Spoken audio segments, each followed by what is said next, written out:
Vous êtes très surpris, la Poste s'occupe de la Société de la longévité.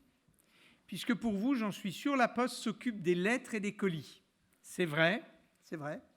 Et d'ailleurs, on est le leader de la lettre et le leader du colis. Pourtant, nous avons décidé, il y a 5 ans, de nous investir très profondément dans la Silver Economy, qui est le nom que nous avons donné, nous-mêmes, à la Société de longévité pour tous. Mais Société de longévité pour tous, c'est mieux que Silver Economy. C'est ma première conclusion de cette matinée, en tout cas des débats auxquels nous avons pu assister. En fait, l'idée de fond, c'est que dans le vieillissement de la société apparaissent, et on l'a vu à travers tout ce qui a été dit ce matin, des nouveaux besoins de la société. Et en analysant ces nouveaux besoins, en analysant la croissance de ces nouveaux besoins, nous nous sommes dit que nous avions des réponses à un certain nombre de ces besoins. Des réponses aux besoins d'humanité, des réponses aux besoins de proximité, des réponses aux besoins de confiance. Et c'était très net lors de cette dernière table ronde, tous ces termes ont été utilisés. Alors pourquoi ? Très concrètement, car nous sommes une entreprise très concrète. D'humanité, c'est simple, ça s'appelle le facteur humain. Nous sommes, Samuel vient de le dire, un employeur de 250 000 personnes. Ça, c'est en 2019, mais compte tenu de 2 nouvelles opérations que nous venons de réaliser, il y en a 10 000 de plus qui vont rentrer l'année prochaine. Donc sans doute l'année prochaine, je vous dirais 260 000 personnes. Et donc, nous sommes une entreprise de main-d'œuvre et nous nous pensons dans l'avenir, malgré la disparition programmée de la lettre, comme une entreprise de main-d'œuvre. Le facteur humain, c'est donc quelque chose qui est clé dans notre réflexion sur notre avenir. La deuxième chose, c'est la proximité. Orange en a parlé, Fabienne Dulac en a parlé, EDF vient d'en parler.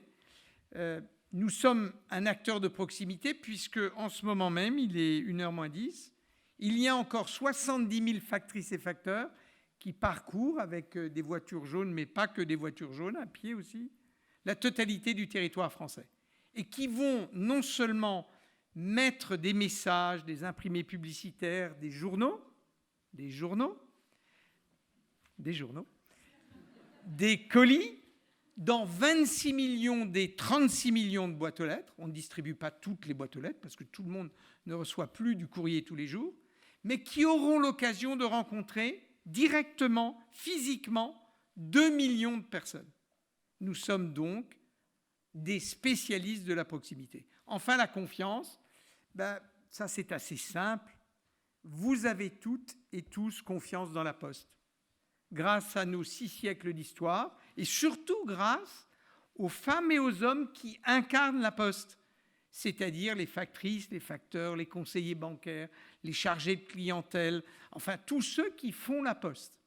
C'est donc à partir de ces actifs, le facteur humain, la puissance de proximité, la confiance, que nous avons décidé de devenir un acteur de la société de longévité pour tous.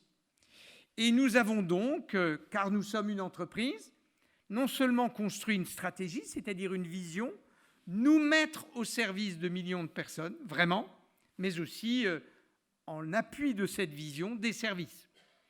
Des services qui sont d'abord des services de lien social. On en a beaucoup parlé. C'est un produit qu'on a lancé il y a maintenant 3 ans, qui n'a pas encore le succès que j'espérais, je le dis très simplement avec vous, qui s'appelle « Veiller sur mes parents ». Et si vous y souscrivez tous à la sortie de cette séance, il y aura une chance qu'il se développe encore plus vite. C'est très simple. C'est qu'une famille commande une visite de la factrice et du facteur, 1 fois, 2 fois, 6 fois par semaine, juste pour dire bonjour. Avec bien sûr un dispositif de téléassistance. Et nous aurons à la fin de l'année 9000 clients, j'en espérais 10 fois plus. Ça viendra. Ça viendra parce que ça répond à un besoin. Donc du lien social d'abord, soit payé par la famille, soit payé par des institutions sociales ou des collectivités locales qui nous demandent de rendre visite à des gens qui ne voient plus qu'une seule personne dans la semaine, ils nous l'ont dit, leur factrice ou leur facteur. La deuxième chose, c'est de la livraison, car ces personnes âgées, par définition, elles circulent moins que les autres, et donc elles ont besoin qu'on leur livre les choses, des médicaments, des repas. La Poste est en train de devenir le leader de la livraison des repas à domicile. C'est assez logique. Là, on livrait une lettre tous les jours, et bien on va livrer des repas tous les jours. Et 6 jours sur 7. Livraison également d'équipements médicaux à domicile. On a beaucoup parlé, la ministre y a insisté, sur la médicalisation du domicile. Si on veut que les personnes âgées vivent le plus longtemps possible chez elles, alors il faut équiper et rénover le domicile. Pour équiper et rénover, il faut livrer. Ça, c'est quand même une affaire que nous maîtrisons. La troisième chose, c'est que nous avons investi dans des innovations majeures. Et je voudrais parler de ce que nous avons fait dans le département des Landes, avec le département des Landes. Nous avons créé avec ce département, mais nous avons d'autres travaux et d'autres expériences avec d'autres départements, un village Alzheimer. Nous avons créé une société d'économie mixte, 50% le département des Landes, 50% la Poste, c'est présidé par le président du conseil départemental des Landes. Et nous organisons un village Alzheimer qui est une petite résidence qui est destinée aux personnes qui sont ou seront dans cette situation. C'est quelque chose d'absolument majeur. Et vous voyez que c'est une preuve très concrète de ce que nous sommes en train de faire. Et puis, le dernier élément de notre offre, c'est la lutte contre l'exclusion numérique. Tout le monde a beaucoup parlé du numérique et on voit bien que c'est dans l'alliance entre le numérique et l'humain que se trouvera la solution à beaucoup de problèmes. Pas le facteur humain seul, et bien sûr pas le numérique seul, mais l'alliance entre les deux, peut-être quelque part une humanité augmentée par la puissance du numérique. Et bien ça, nous avons trouvé un produit qui s'appelle une tablette spécifique pour les personnes âgées, qui s'appelle Ardoise. Alors ça, j'en profite, je fais du commercial, c'est pour vous rassurer sur le fait que la Poste est une vraie entreprise. Alors, là, on en a déjà vendu 65 000. Là, on est plutôt en avance sur notre plan de marche, mais je n'ai rien contre le fait que vous en acquériez également. Ça nous permettra de conserver cette avance. Plus sérieusement, c'est une tablette que nous avons conçue avec le pôle de gérontologie de Nantes, du CHU de Nantes, avec des industriels français, avec des logiciels français, et qui est destiné aux personnes âgées. Qu'est-ce que ça veut dire? Et comme il y a Fabienne Dulac qui connaît ce marché par cœur, puisque Orange en est le leader, ça veut dire une tablette avec des plus gros chiffres, des plus grosses lettres, des jeux cognitifs et un abonnement avec notre temps. J'en profite quand même pour le glisser. Donc, objectivement, 4 nouveaux produits qui n'existaient pas dans la Poste de 2014 quand nous avons lancé cette stratégie de Silver Economy et qui, à la fin de l'année, représenteront plus de 200 millions d'euros de chiffre d'affaires. Alors, ce n'est pas les 2 milliards qui sont nos objectifs un jour, mais vous le savez bien, pour aller de 0 en 2014 à 2 milliards demain, il faut passer par 200 millions. Et nous y sommes.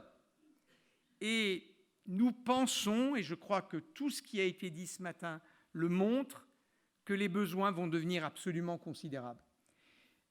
Et je voudrais vraiment vous remercier, Pascal, Sybille, de cette rencontre que vous avez permis entre vous, groupe de presse, les grandes entreprises présentes, la recherche présente également, parce que pour résoudre les problèmes, pour avancer dans la société, il faut nommer les problèmes, il faut les discuter, il faut les décortiquer, et c'est ce que nous avons collectivement commencé à faire, et c'est ce sur quoi la Poste, évidemment, s'engage.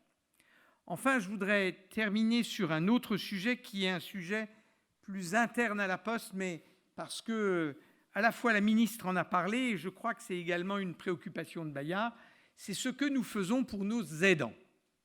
Je vais essayer d'être modeste parce que nous avons commencé à travailler là-dessus à la Poste. Et je ne prétends pas que ce que nous faisons est parfait.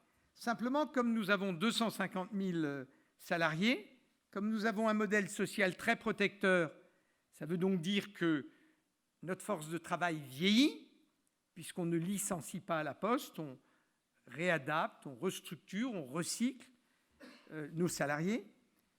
Nous avons mis en place un accord social majoritaire sur l'aide aux aidants à la Poste. La moyenne d'âge des postiers est supérieure à 50 ans. Je ne vous donnerai pas exactement le chiffre, mais enfin c'est supérieur à 50 ans. Et il y a donc énormément d'aidants sur les 250 000. Il y a un accord social signé avec nos syndicats qui permet de donner des moyens à ceux qui, dans leur vie personnelle, à côté de la vie professionnelle de postière et de postier, ont décidé de s'investir. Il y a un certificat d'aidant professionnel que nous développons. Il y a un accord social avec un fonds de jours. La Poste dote de milliers de jours et les postiers peuvent donner des jours de congé utilisés par des aidants, qui sont utilisés par ceux qui ont besoin d'aider. Nous avons donné également 3 jours de congé supplémentaires en cas de grave maladie ou d'urgence pour aider quelqu'un de sa famille qui est dans une situation délicate. C'est quelque chose qui nous paraît indispensable. Je ne sais pas si c'est exemplaire. En tout cas, ce qui est important pour nous, c'est qu'il y a un accord avec les forces syndicales pour aider, par exemple, aussi le télétravail. Et donc, à la Poste, dans le cadre de cet accord, vous le voyez, nous donnons les moyens à nos salariés d'être des aidants plus efficaces, plus bienveillants, et on leur donne du temps et de l'argent pour le faire. Enfin, il y a une plateforme d'appel qui permet, pendant la semaine de travail, de répondre à des besoins particuliers ou à des alertes de ces aidants. Voilà très concrètement ce que nous essayons de faire.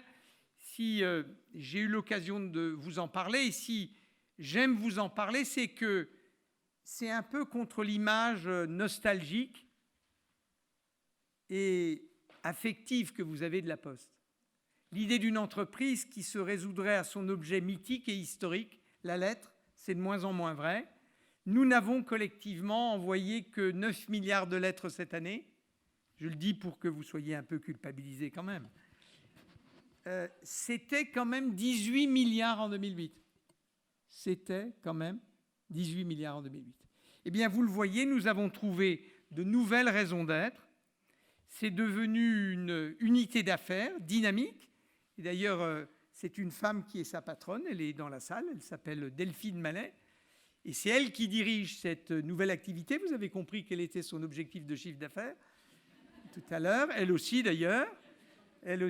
Mais nous voulons bien sûr être utiles. Et pour revenir à cette utilité, je crois que vraiment, le club va nous permettre de travailler ensemble. Et j'ai vu à travers tous ces débats la volonté de tous les acteurs, chacun à leur place, de concourir à une mission qui nous dépasse, qui est de préparer la société de demain, c'est-à-dire une société du vieillissement, une société de la longévité, mais une société qui serait une société plus humaine, alors même qu'elle sera plus vieille et plus âgée. Je crois que nous croyons tous à ça. Enfin, et dernière chose, je crois qu'une société, donc peut-être notre pays, se grandit par l'attention qu'elle porte aux plus fragiles. Et quand on a plus de 90 ans, quand on a plus de 95 ans, et en 2030, il y aura des milliers de centenaires, ils sont plus fragiles. Ils sont plus fragiles. L'attention que nous apportons, nous les entreprises, nous tous, les citoyens, aux plus fragiles, c'est quelque chose qui grandit notre société et notre entreprise entend participer à cette mission-là. Voilà, merci à toutes et à tous et merci encore de votre invitation. Merci beaucoup.